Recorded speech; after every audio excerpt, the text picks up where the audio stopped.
Should the United States continue to invest so heavily in the region? We've invested $27 billion in Israel, or a major supporter of the PLO and Egypt, and some people believe we don't have all that much to show for it.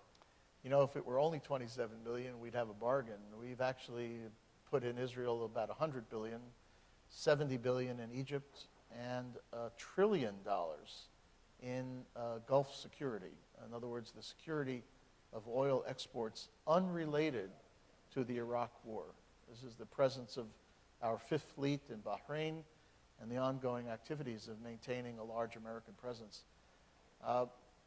Again, this is a question where successive administrations, including some that have come into office believing that maybe the Middle East can be distanced from our set of national interests, has been persuaded otherwise. And it's not just oil. I mean, oil and gas are certainly a large part of the reason that we focus on this area. It's also geography. If you remember the game of Risk, you know, the Middle East sits at the middle of a board in the game of Risk, and it sits in the middle of most of international interaction and communications. Everything that we put to the east of the Middle East goes through the Middle East or over the Middle East, through the Suez Canal, goes through Egypt or over Egypt.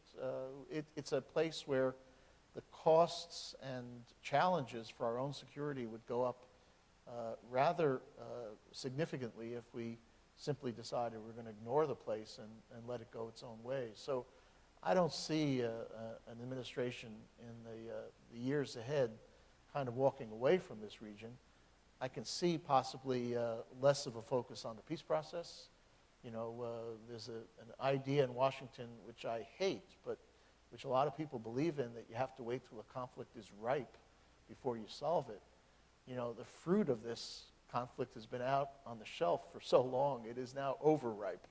And I don't want to carry that analogy into what fruit looks like if you don't deal with it in the right time.